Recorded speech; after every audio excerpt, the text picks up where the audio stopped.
Imagine morar em uma casa onde móveis se movem sozinhos, vozes misteriosas surgem do nada, e até sua própria filha parece estar sendo controlada por uma força invisível. Isso não é cena de filme. Aconteceu em Enfield, um bairro tranquilo de Londres, no final dos anos 70. E foi tão assustador que chamou a atenção da imprensa mundial e até de investigadores sobrenaturais renomados. Essa é a história do poltergeist de Enfield, o caso paranormal mais documentado da história. Tudo começou em agosto de 1977, quando Peggy Hodgson, mãe solteira de 4 filhos, ligou para a polícia dizendo que algo estranho estava acontecendo em sua casa. Ela morava com os filhos Margaret, Janette, Johnny e Billy. E foram justamente Janette e Margaret que começaram a relatar que móveis estavam se mexendo sozinhos, batidas surgiam pelas paredes e objetos voavam sem explicação. No início, todos acharam que era imaginação. Mas então, uma comoda pesada se moveu por conta própria na frente da mãe, que imediatamente percebeu que algo muito errado estava acontecendo ali. Com o passar das semanas, os fenômenos pioraram. Vozes roucas e demoníacas começaram a falar através de Janette, a filha de 11 anos. As crianças levitavam em pleno ar, com fotos tiradas por jornalistas do Daily Mirror. Policiais foram chamados e viram uma cadeira se mover sozinha. Testemunhas disseram que as crianças eram jogadas contra paredes por forças invisíveis. Não era mais só uma história de crianças brincando. O caso chamou a atenção da imprensa, de parapsicólogos, estudiosos e também de céticos. O caso se tornou um circo midiático. Quem liderou a investigação foi Maurice Grossi e Guy Leon Playfair, da Sociedade de Pesquisas Psíquicas de Londres, que ficaram meses acompanhando o caso. Grossi acreditava que o que acontecia era real. Playfair escreveu um livro dizendo que o caso tinha evidências incontestáveis de atividade poltergeist. No entanto, a própria Janette admitiu que em alguns momentos forjou pequenas coisas, o que fez muitos desacreditarem de todo o caso. Mas ela e os investigadores insistiram que a grande maioria dos eventos era real. Inclusive, investigadores norte-americanos como Ed e Lorraine Warren, os mesmos de Annabelle e Invocação do Mal, também visitaram a casa e garantiram que a presença maligna era real. Enquanto muitos acreditavam em manifestações sobrenaturais, céticos apontavam explicações psicológicas e físicas. Alguns diziam que Janette poderia sofrer de transtorno dissociativo ou histeria. Outros acreditavam que as meninas manipulavam objetos por serem flexíveis e ágeis. Especialistas em áudio tentaram desmentir as vozes demoníacas, alegando truques vocais. Mas nem todos os eventos foram explicados. Inclusive, várias pessoas independentes afirmaram ter presenciado coisas fora do comum. Em 2016, o caso de Enfield virou parte do filme Invocação do Mal 2, onde Ed e Lorraine Warren são retratados como os principais investigadores, embora na vida real eles tenham tido pouca participação. O caso também foi retratado em uma minissérie da BBC chamada The Enfield Haunting. Documentários como The Enfield Poltergeist, diversos podcasts e vídeos de investigação paranormal. Até hoje, o caso continua sem explicação definitiva.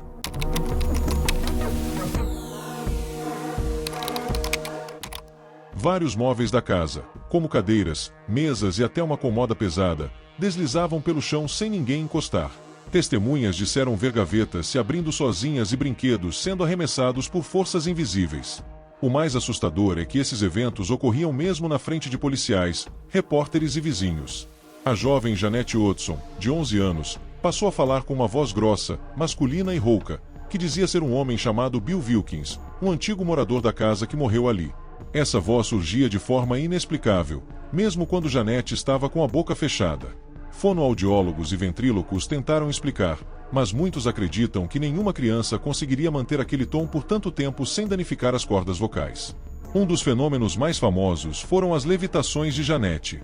Fotografias tiradas por câmeras automáticas mostram a garota sendo arremessada da cama no meio da noite, como se estivesse flutuando.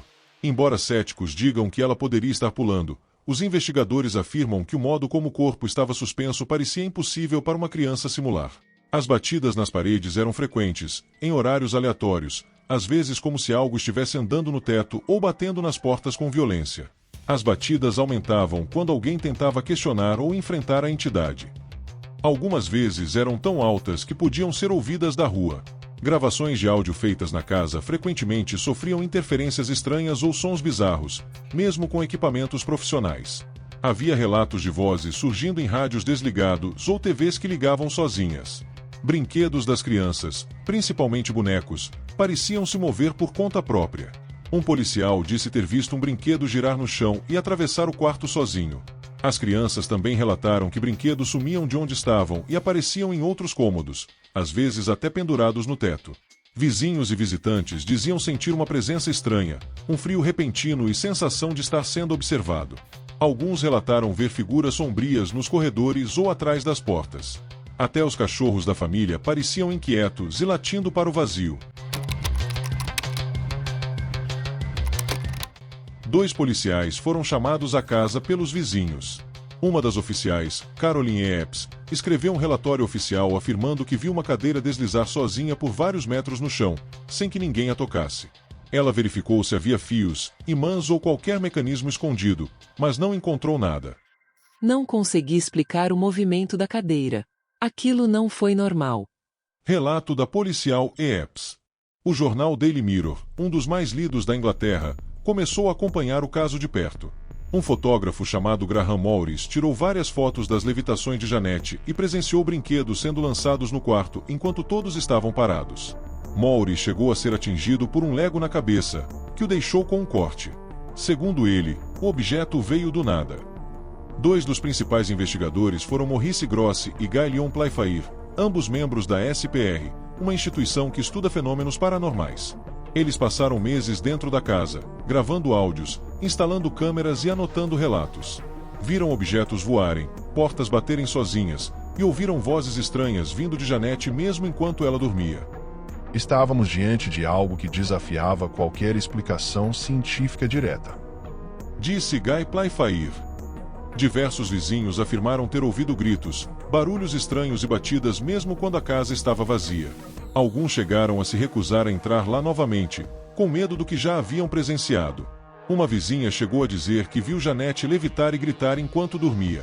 Em 1978, a TV britânica gravou um documentário sobre o caso.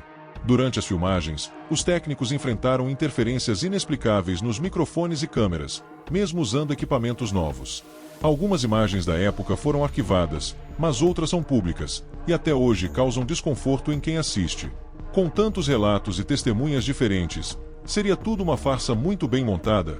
Ou estamos diante de um dos poltergeists mais documentados da história? Ed e Lorraine Warren, famosos demonologistas norte-americanos, ouviram falar do caso Enfield por meio da mídia internacional e foram até a Inglaterra por conta própria. Eles chegaram em 1978, quando as manifestações já estavam ocorrendo há mais de um ano. Segundo Guy Leon Playfair, um dos principais investigadores britânicos do caso, os Warren ficaram pouco tempo na casa e não participaram diretamente da investigação principal. Playfair chegou a dizer que eles tentaram sensacionalizar o que estava acontecendo ali. Eles apareceram sem serem convidados e tentaram nos dizer que podíamos ganhar muito dinheiro com aquilo. Mas não foi esse o nosso propósito, disse Guy Playfair em entrevistas posteriores. Lorraine, que dizia ter dons mediúnicos, afirmou que sentiu uma presença maligna muito forte na casa, e que aquilo não era um simples poltergeist. Para ela, tratava-se de uma entidade demoníaca real.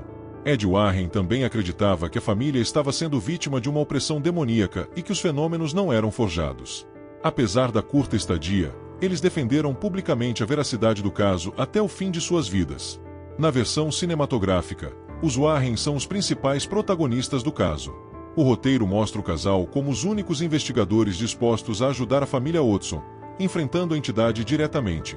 No entanto, na vida real, os protagonistas foram Maurice Grossi e Guy Playfair, que estudaram o fenômeno por mais de um ano, enquanto os Warren passaram apenas alguns dias envolvidos, e de forma paralela. Ou seja, o filme exagerou, e muito, o papel do casal no caso para criar uma narrativa mais dramática e cinematográfica.